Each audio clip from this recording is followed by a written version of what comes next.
I noticed that a common challenge in our culture is we are unclear or uncertain on where we're going. You might be thinking, well, Jonathan, this sounds like a bunch of useless gibberish. But hear me out. That's where I believe the step to take is to... Well, welcome to the One Step Podcast, where we share stories and insights of change makers so you can be equipped to no longer wait for one day, but instead take one step today in creating a change in your life and in the lives around you. I'm looking forward to having this conversation with you. You may remember that the theme of this season is a new version, becoming a new or better version of ourselves. I noticed though that a common challenge in our culture is we are unclear or uncertain on where we're going. We also often dumb down personal development to setting goals and achieving success. And in my view, it's really a journey, one of self-discovery and continuous improvement. Even as I'm sharing now, I'm only sharing based on what I've experienced so far. I continue to reflect on the principles I'm about to share as I'm still a student growing through my own journey. Now, before we begin, I believe it's crucial to take a moment for us to be honest with ourselves, to take time to reflect and set a foundation by evaluating, who am I today? Oftentimes, we only ask, what do I want to accomplish? Now, while that is a helpful question to ask, I think the better question we may want to ask ourselves first is, who do I want to become? For some of us, it may not take long to answer those questions, as they are probably something we intimately think about many times. For others, these may be questions worth revisiting.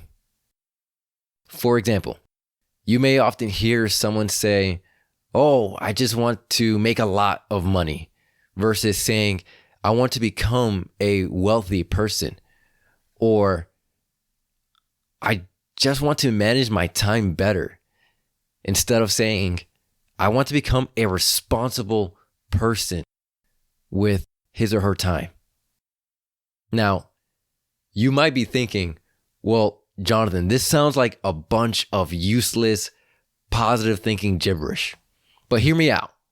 Let me show you why this is important. When you start with identity before just behavior, it builds a different kind of belief. It opens us up to ask questions of not only what does a person we're becoming do, but also how does that person we're becoming think? It builds a belief that gives some ownership. Why? Because we don't want to act in a way that does not line up with our identity. It's like saying I'm becoming a more committed Miami Heat basketball fan, yet throw on a jersey for a different team. It just doesn't add up. And in the same way, our identity and our beliefs drive our behavior. Now, you might look at who you are today versus who you want to become and get discouraged looking at the gap and have a hard time seeing that becoming your reality. Friend, that's where I believe the step to take is to have a mind shift, to take a chance on ourselves to believe it's actually possible. We often get discouraged by the gap, but if we take a moment to reframe it, we can see that the gaps are opportunities for progress. We can also be so caught up in trying to be perfect. And believe me, you're listening to someone who can easily get caught up trying to be a perfectionist. But I've had to learn that the goal shouldn't be perfection.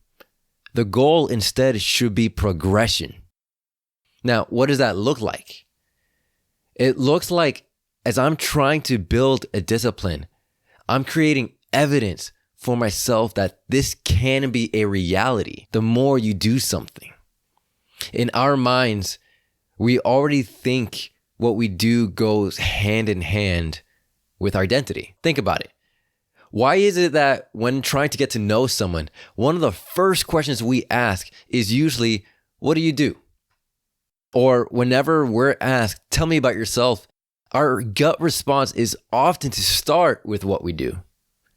Now, you may not fully identify with who you are trying to become yet.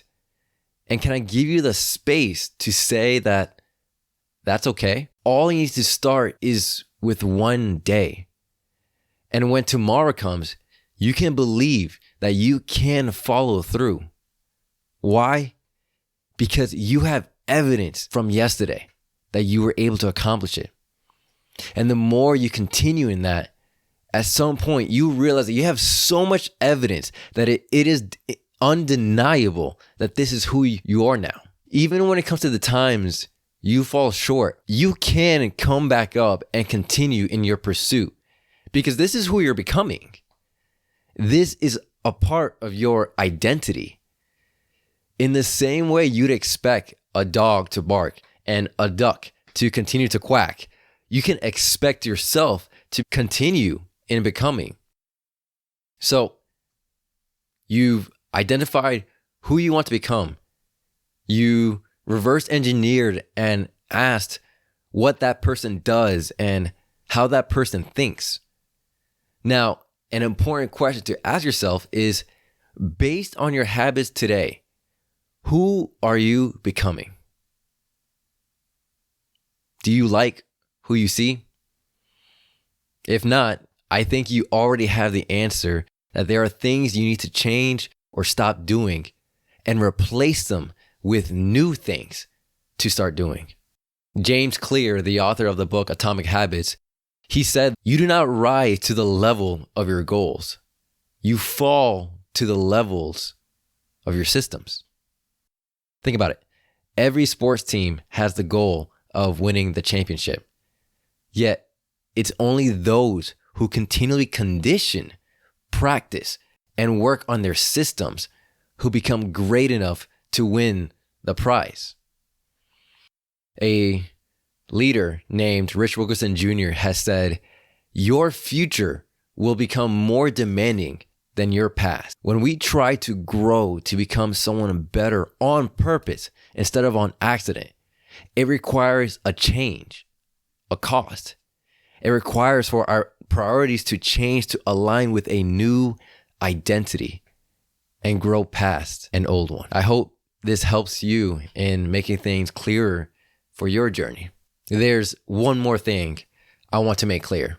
There's been a couple times on this podcast where I talked about my faith, and also I had guests who come from faith backgrounds.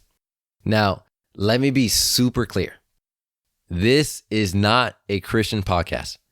Again, this is not a Christian podcast. But while I won't force my faith on anyone, I definitely am not afraid to talk about it and allow space for guests to talk about theirs. Why? Because it's been an integral part of my identity and the stories of some guests in their journey to create change. And as I mentioned before, a core belief of this podcast community is holding space for authenticity. This podcast is for people who desire to make progress connected to purpose. Since our podcast community consists of people of multiple backgrounds, both from a faith and non-faith background, there will be times where I or our guests may share from a faith lens, yet with a collective purpose to give practical insights from our stories to create change both in our lives and in the lives around us. I truly see that this is just the beginning, and I'm excited to continue to see what we will be able to accomplish together. Till next time. Thank you for tuning into One Step. It would mean so much if you subscribe and leave a review on your favorite platform, as you'll be a part in promoting this show to becoming better in bringing you practical insight. If you'd like to get in touch with me, you can visit onesteppodcast.com, where you'll find helpful links such as following our social media pages and even leaving a voice message to ask questions and give feedback. Who knows, you might get featured on a future episode. Overall, thank you. And remember, change begins and continues with one step.